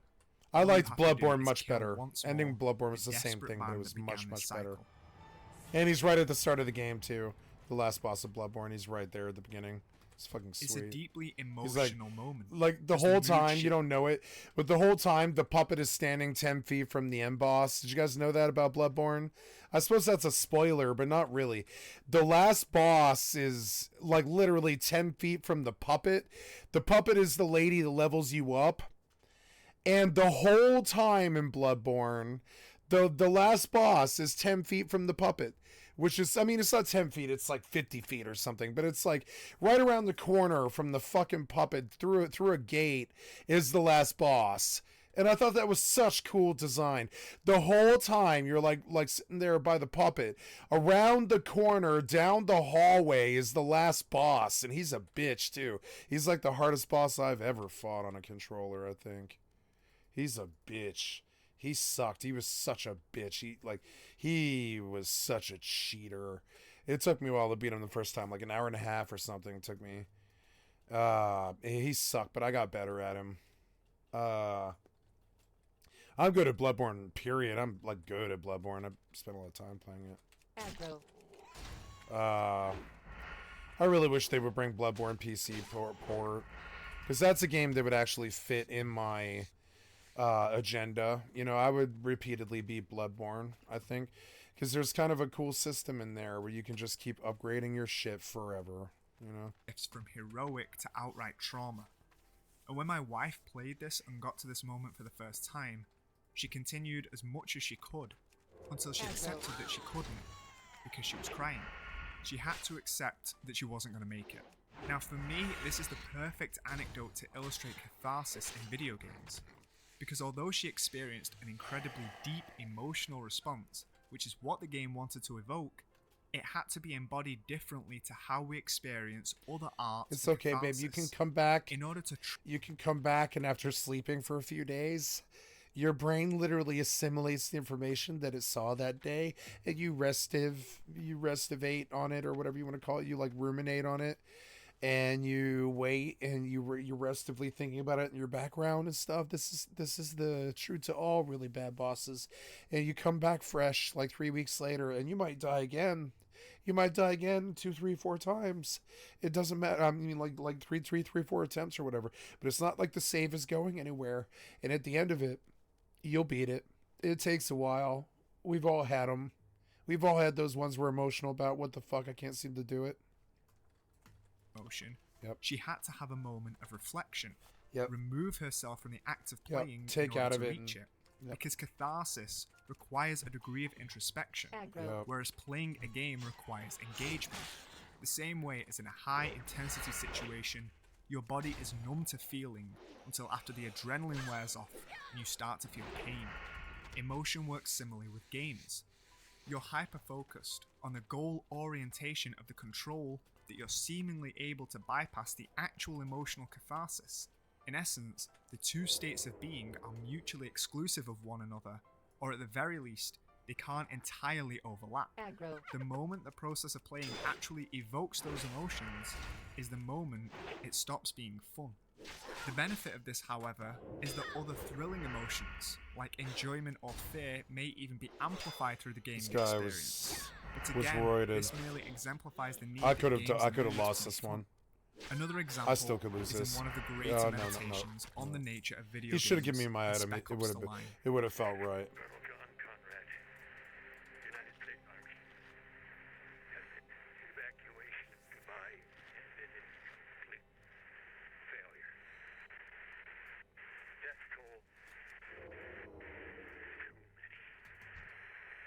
Too many. Spec Ops is a commentary on the He's abundance 19. of military He shooters saw me in from video so games, far. and the I dissonance shouldn't that this fuck with him. He'll employs kill between me. player and protagonist. Firstly, by not removing the genuine hardship of war and displaying the away from severity him. of PTSD, severely separated itself from the majority of military shooters. Secondly, it employed US soldiers as the enemy, rather than the typical foreign insurgents, humanizing them more to people that have a similar history as the protagonist and most likely the player. And lastly, there's the complete deconstruction of the metagame narrative. Loading screens begin to address your actions in a less than complimentary fashion, calling you by name directly, and the illusion of choice becomes a major facet of the game's storytelling. You're fucking kidding, right? That's white phosphorus. I know what it is.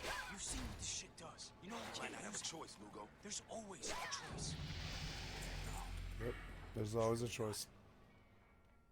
The game asks, does the player have a responsibility in their actions morally? Can a game of this kind express itself ethically? And what would happen if the player simply stopped? All of these questions are superbly explored within the game. However, it actually does manage a catharsis through gameplay, because Spec Ops The Line disguises itself as the contemporaries that it's critiquing. As a result, the actual gameplay is rather lackluster. It copies many tropes of its genre: large turret sections, a simple cover system, a rather uninteresting weapon selection, because you're essentially going through the motions in order for Spec Ops to convey its themes. You have to feel the lifelessness of its gameplay, as that is what it aims to deliver. Killing people for entertainment, maybe, shouldn't be fun. 5,000 people the day before you arrived. How many are alive today, I wonder? How many will be alive tomorrow? I thought my duty was to protect this city from the storm. I was wrong. I have to protect it from you. There. Or at the very least, if you're aiming to evoke something deeper, it can definitely cause moral ambiguity. Because if the gameplay was fun, and it became a joy to kill your enemies to the point that you wanted to do it more, then its commentary would fall apart. So ultimately, if a game aims to achieve catharsis, it must reduce its degree of engagement, where games either resort to full-on cutscenes or minimizing gameplay by holding a direction to move. Or you can focus on the mechanics and attempt to weave a story in the middle of it.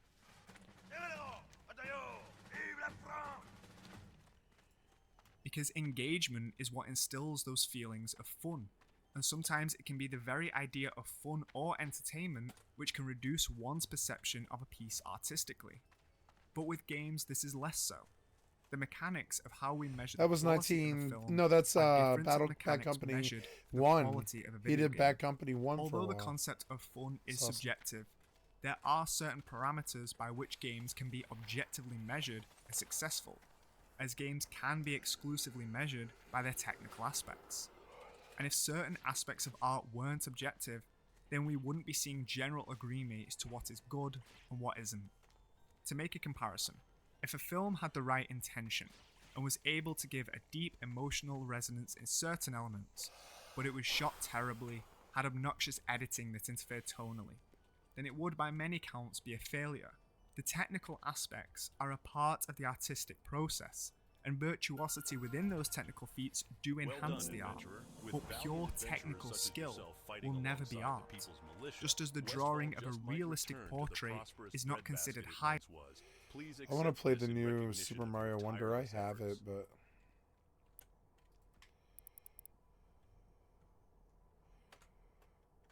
oh right, I can't. Okay. Warp drive active.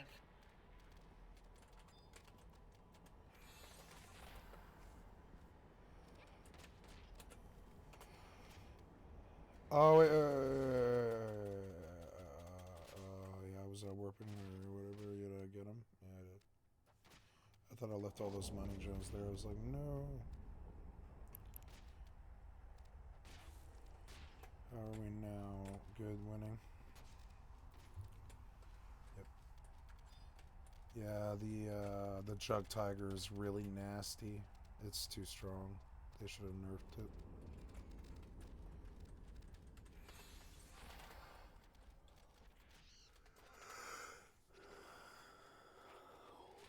It doesn't always have its ability, but it does a lot of the time. Yep, and that just damn near one-shot the bird for 310. Start doing these nutty amounts of damage that speeds up the game a bit. 310, Jesus. Though it could be argued that the style offers the greatest representation of real life. Pure technique is not equated with art. Yet in the realm of video games, the better one's technical aspects are, the better it succeeds at being a game, regardless of its artistic input. Like we said earlier, individual experience trumps design for most games. The way that games are read first and foremost are as a vessel of entertainment. If it's not fun, why bother? If it's not a battle, where's the fun? If a game is fun, then it's achieved one of the medium's highest appraisals. And a game can be fun with no traditional artistic reference whatsoever and still be perceived as a pinnacle of the art form. Tetris is just a game. Outside of the player experience, there's no great philosophical questioning, no great degree of introspection. Of course, every experience offers something, and you can expand on this by saying it artistically evokes achievement, exhilaration, and how those experiences relate to one's memory. But ultimately, in regards to traditional artistic relevance, Tetris doesn't fall into that category, yet it equally can still be defined as a masterpiece. It's one of the few video games on display at the Museum of Modern Art. To make another comparison, to show the difference in our perception of games to the other art forms, if Tetris had an equivalent in cinema, then it would be a film with beautiful cinematography and presentation, nuanced sound design, and so on. And it would be a film whose narrative and thematics are completely negligible. I can't envision a world in which merely the technical skill of an artwork is the primary function. The majority of art that we've curated throughout history is because of its emotional resonance, and it's been bolstered by its unique skill and virtuosity. Video games are quite literally the opposite way around. Feats of technical prowess that are bolstered by their good thematic and emotional resonance. And again, it all comes down to the fact that video games still have to be fun. What this can result in is a medium focused too much on the surface element, where design emerges without imagination or a sense of the human behind them. They essentially become a paint-by-numbers affair in which everything works, but exactly as you'd expect it to. Because the medium becomes so technically based, then there's a much more set way of making a game good. Much like large corporate blockbusters, games can take elements from many other games that became staples of the genre. In fact, games are often more defined and limited by genre than any other medium. Resident Evil 4 emerges and becomes the staple for the perspective of third-person action, and so many games that follow copy its blueprint. Dark Souls inadvertently creates an entire genre which people lift directly from over a decade later. Many AAA titles ultimately take the pre-existing elements of video games, an enticing crafting system, clean precise movement without room for error, and an exploration of the world that never feels too empty or too overwhelming. Play some towers to uncover the map, have a simplified stealth system, and what you have is a perfect system that has no surprise to it whatsoever. It's why people like Dark Souls so much from a purely technical level. There's so much detail and variability within its combat system, from the minor details of equipment and how that changes gameplay, to the precision of the hitboxes which allows for a deep understanding of what does and doesn't work. But the thing is, the entire system of Dark Souls was so unique to it. Prior to it, there was no system that incorporated this kind of dodge mechanic, the maneuverability from targeted to non-targeted combat, the difference in speed and weight of both weapons and character. Every element feels specifically crafted for this world, whereas many others simply employ crafting systems because they know that they've been implemented in previously successful games. So they feel as though they've been copied and pasted across the board because they have. And yet even these games, which have far less innovation, will still be considered, to a certain degree, good. But good game mechanics surely would result in a fun experience, seeing as how defining a mechanic as good would result it in becoming more competent in the realm of video games, therefore, as a game, making it feel more fun. Feeling as though the player has no control of the events that occur in front of them, that the rules of the game world being inconsistent, player inputs not matching what occurs in front of them beyond a reasonable point, these would be things that would definitely not be considered fun, and so games simply have to avoid this. But if genre were not such a defining factor of a video game, would games look like this? I'm more inclined to believe that game developers like Swery are the closest thing that we have to an active outsider artist within the medium of games. And this is simply because all convention is discarded in order to make individual experiences. And I would much rather have a collection of unique expressions for games, rather than the cookie-cutter reliance on pre-established franchises and remakes using pre-existing systems which are as functional as to the point that their heart is ripped out of them. Sometimes form over functionality can result in very interesting works of art. FK. In the coffee. I knew I could count on it. Never fails. And this reliance on fun means that there results an innate dichotomy between the level of interaction and the serious themes that a piece of art aims to employ. We can assume that most players will be in the role of the protagonist, in which case the major plot points will be resolved by the player. This means that there has to be a synthesis between the moral and ethical choices of the player and those same choices of the character. However, this restricts the nature of what the protagonist of a game can be if we are to instill those feelings within the player. Lolita by Vladimir Nabokov is able to follow the first-person perspective of a man attracted to a child. Could you even conceive of a video game attempting to employ a perspective such as this? Ultimately, these types of games are made, but they're very specifically transgressions of the genre. One of the more notable examples being Super Columbine Massacre RPG, in which players actually take the role of the Columbine shooters through an exploration of media influence and violence in video games. The end result is a very thought-provoking and interesting divergence on the video game formula. But again, precisely because of this, its aim is not to be fun, rather a different kind of perspective, one that only video games can be. I don't necessarily believe that all video games need to be fun, but I definitely don't believe in the opposite either.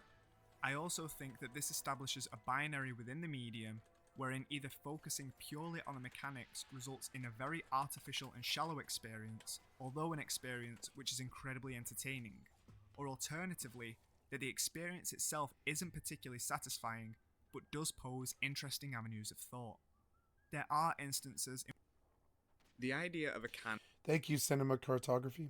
or any form of list is both a meaningless as well as an obsessive endeavour. I know I share the sentiment of many others in resolving the definitive list of anything, particularly when it comes to a categorization of the greatest pieces in something I care deeply about. I've put it upon myself to attempt to create my own list of the films that I believe to be the greatest.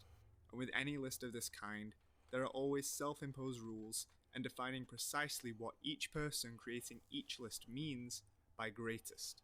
But if I were to overthink, this list would never be made. Whatever the thought process was, these were the films that clearly, somewhere, resonate with me at my deepest level. For all I know, I could organise the exact same list in a year's time, and every entry could be different. However, I shall commit to my claim and say that these are my 30 greatest films of all time. Innumerable masterpieces have been left off this list simply due to space, and all films that have currently been displayed, sadly, were cut just short. Thank you, and I hope this list ends up finding a purpose. If you're anything like us, chances are you recognise the power that art holds. It shaped many of our lives, which is why we aim to continually sing its praise and importance in the culture. But could art ever impact your daily life? We've all seen how tumultuous the economy of investing can be.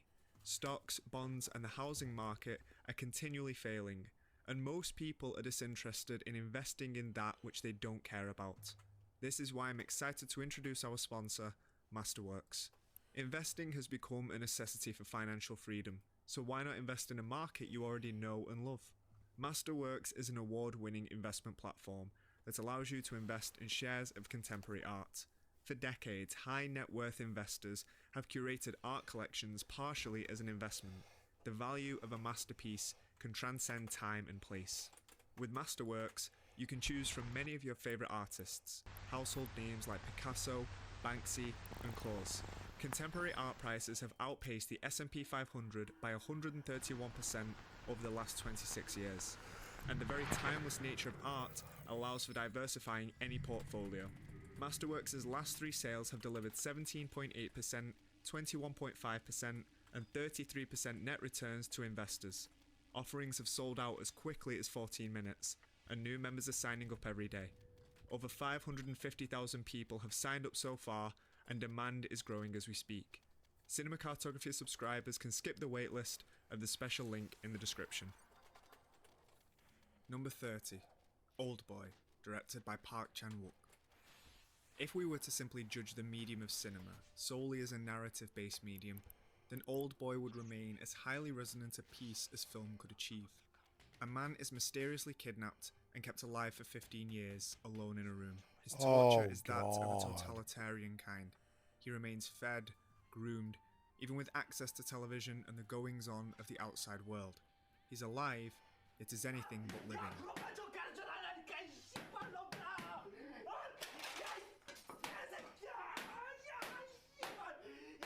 This is until an unexplainable, almost miraculous circumstance dictates that he's to be released from his confinement. He's given an opportunity, not to find out who did this to him, but the grand question of why. And perhaps, like many things, some are just not meant to be known. This gripping mystery thriller narrative is the propelling factor of Oldboy, and it's what most people are going to find its most fascinating aspect. Though it takes something more than a great story to claim the mantle of one of the greatest films of all time.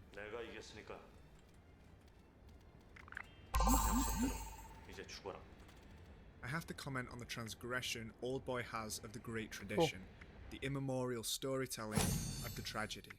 Part of Park Chan-wook's Vengeance trilogy, the yearning for retribution is felt with such force in Oldboy, it's hard not to support our protagonist Alldayerrydaybaby's quest for answers via any means necessary. The revenge tale most aptly related to Oldboy is the tale of Oedipus the King, yet its notions of utilising the primal storytelling tools of Greek tragedy to fit into modern cinema are nothing short of brilliant.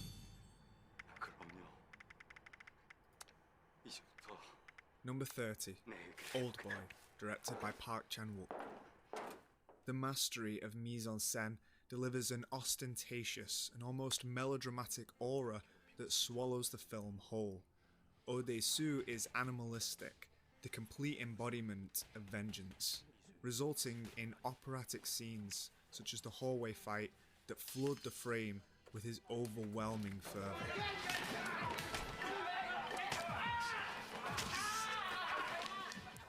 Oldboy speaks to us like a legend or a myth that lingers through time. Its hyper-stylized world forces us to watch its brutal levels of violence while elevating them to a transcendental level. Just as we perceive the stories of vengeance from the Greeks, the depictions of revenge in Oldboy are not intended to simply be depicted solely as personal matters to the characters. They are vessels that represent all-encompassing facets of the human condition. Their sorrow is the sorrow of all humanity, as is their hatred, their desire, and their love. The catharsis that's reached upon the finale of Oldboy is a feeling so unique. The credits roll and we gaze over a mountainous landscape, left with a feeling that everything is finally over and we know that there is nothing more to be said. Yet there's something missing in your soul. You don't feel content, but you don't feel sadness either. It's something in between, and that is where Oldboy succeeds most, from its use of hyper-real segments to an unreliable narrator, from slice-of-life realism to operatic grandiosity. Oldboy is a film that exemplifies the modern concept of a legend, to run the gamut of human emotion at its highest stake and emerge out the other end. Perhaps it may not be a direct lesson for humanity, but such a deep understanding of our emotional journeys must quantify a mastery of the art. 아니, 그 새끼 잡아 죽인 다음에. Number 29, Sunrise, A Song of Two Humans, directed by F.W. Murnau. When I think of Sunrise, A Song of Two Humans, I think of an ode to life. Murnau's silent masterpiece is a film that begins on a contentious premise. A man's desperation for an escape from the life he's grown to resent decides he must murder his wife. This notion alone would make a story subject almost instantaneously irredeemable, yet Sunrise manages to achieve an almost miraculous redemption for our characters. The first act of the film follows this heart-wrenching struggle of the two characters whom we spend the entirety of the film with. And within the film's first half an hour, Murnau presents the picturesque pastoral paradise, which by night transforms into a playground of the damned. Beautifully shot, and we see the great emotional depth that our two characters carry with them, one filled with love, the other tortured by dread.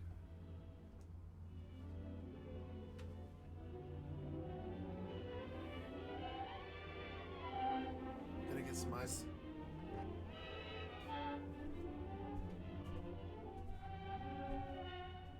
Though the most incredible aspect of Sunrise lies not in the turnaround of its climax. In regards to narrative structure, Sunrise's primary conflict is resolved much sooner than we may anticipate. It seems as though by the halfway point of the film, the resentment and anguish that was so present has been cast away. It shouldn't work, but for the film's remainder, it's not the undoing of what has been taken for granted, but it's the resurgence of our protagonist's love of life. What we witness throughout the majority of Sunrise is two people displaying the sheer exhilaration, not of falling in love, but merely to be in love.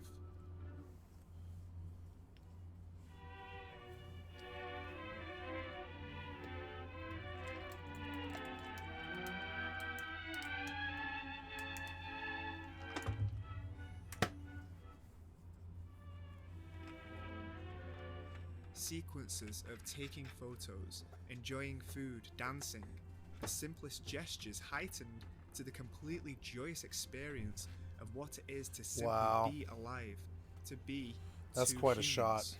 Appropriate for the film's title, Sunrise takes on a song-like structure. It doesn't take the minutiae of daily life and show us how nice it is. Murnau's filmmaking shows the impressionistic sensations of all emotion, and he sings them out loud. His danger is brooding and murderous, wherein even the literal language of the film begins to sink like our protagonist's vengeful desires.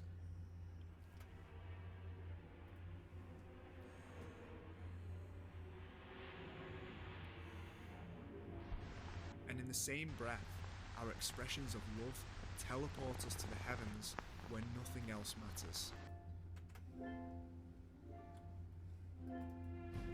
The asteroid is depleted.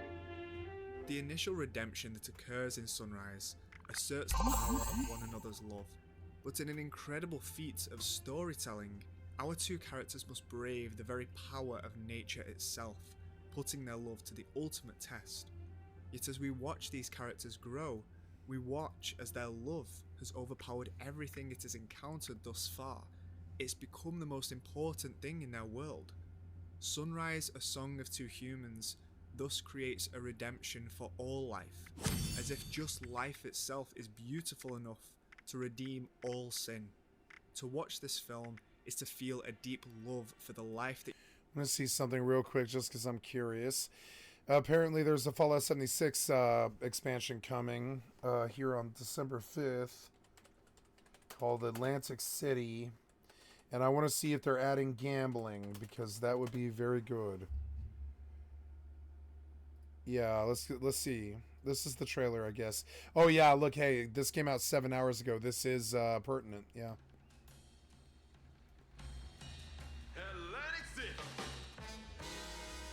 everything you need to make it an evening to remember. Nightclubs and casinos galore. Ain't no place like it across the entire coast. America's playground awaits. Ah, look what the wind dragged in. Nate South, you need to make a quick buck? I'm your guy. Here's what I need you to do. I've maybe tampered with some of the slot machines in here myself. It's such a relief to see your face around here. With just a few loose ends to tie up. The caps are down in the vault. It's locked up tight, so you'll need to hack your way in. Stay away from the city center. The overgrown are flooding the place. You here because you like gambling? Looks like your number's up, punk. The fun has only just begun. This is a race for your life.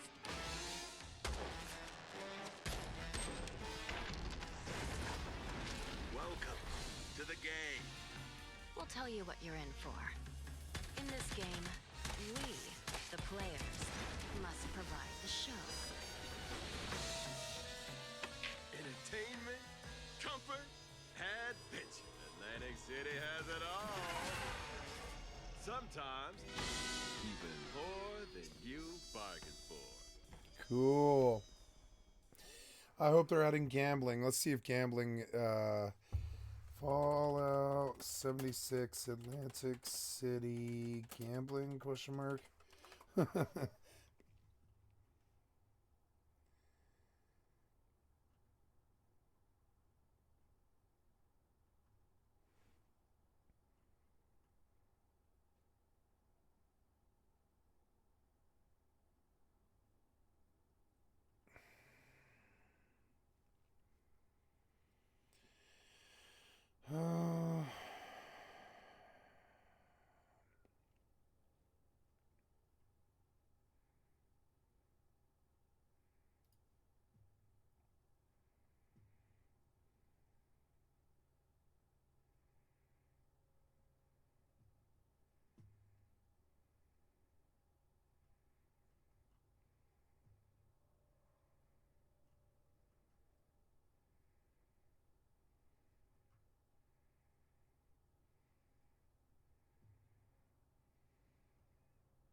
Slot machines.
Wow.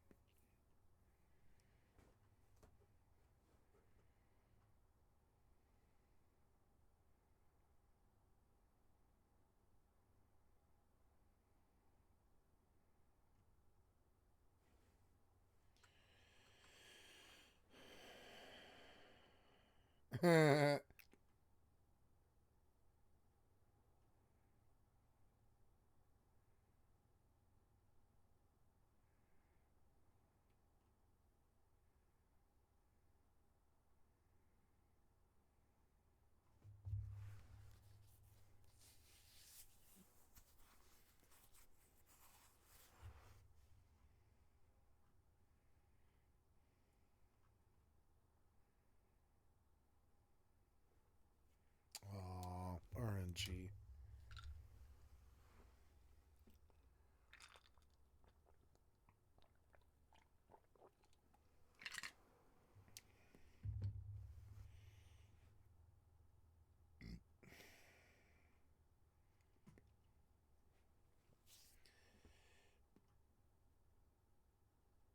Wow. Anyways, so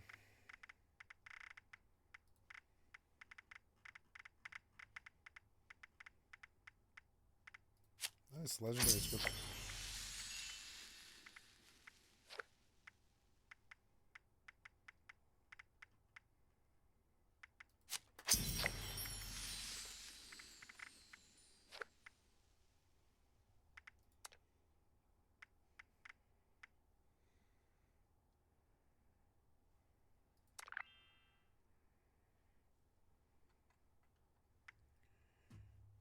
Have you cut my screen off here? Kind of seems like you did. Let's see. So, yeah, you kind of like cut my screen off here, and it's annoying. Whatever. The asteroid is depleted. Happy builder. Sometimes I like playing this game just for the music.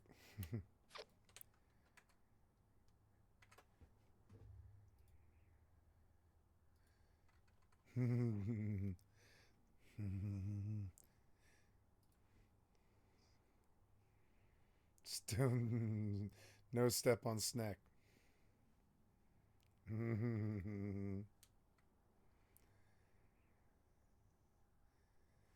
Oh, Amazon's Fallout is going to suck. Oh no, absolutely insane. Oh no.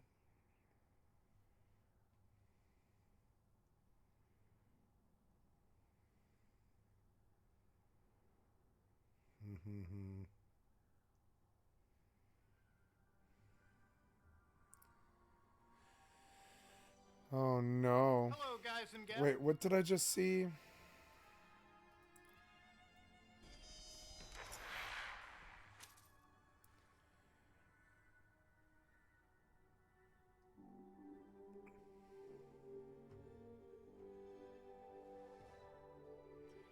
Oh, Rapier Arenas. There, that. How to Punch a God of Morrowind.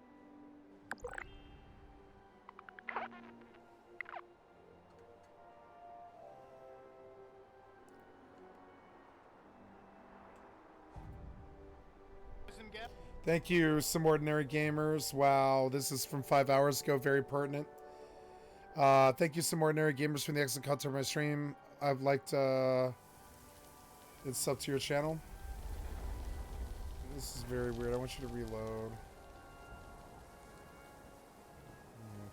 This is called The Completionist Open Hand Charity Scam that has to be investigated. Me, Mutahar, and it's been a wild month this month, ladies and gentlemen. It seems Yeah. like every time around this moment Lot in of the year, scandal. I always work with another beloved YouTuber about a situation regarding financial kerfuffles, okay?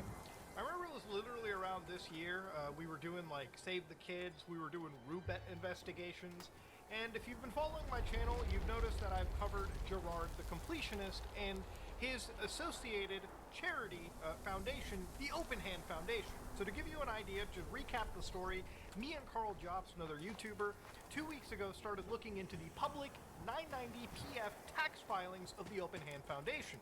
We found a glaring discrepancy, which according to those tax filings, the total money they contributed was a whopping goose egg, $0, okay? While holding on to, according to their accounts, $650,000 and above. So just a little over. Now, of course, the Open Hand Foundation is a family charitable organization built in the honor of Karen Khalil, which is the late mother of the YouTuber known as The Completionist, also known as Gerard Khalil. So we interviewed Gerard in our initial video drops, where we obtained his side of the story, because that's just how you do journalism.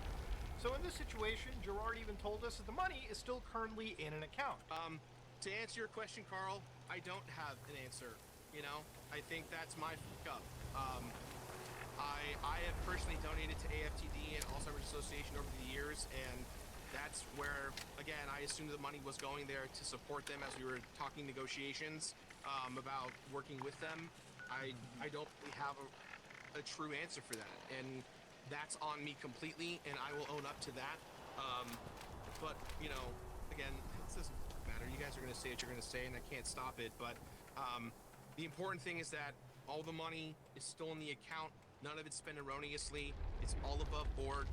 Like it's not hiding in a Cayman account or anything like that. And that's the thing about 501Cs is that like if I did any of that, the minute I did any malpractice of that nature, literally the government would be like, hey, we're coming after you. And that's, you know, at least legally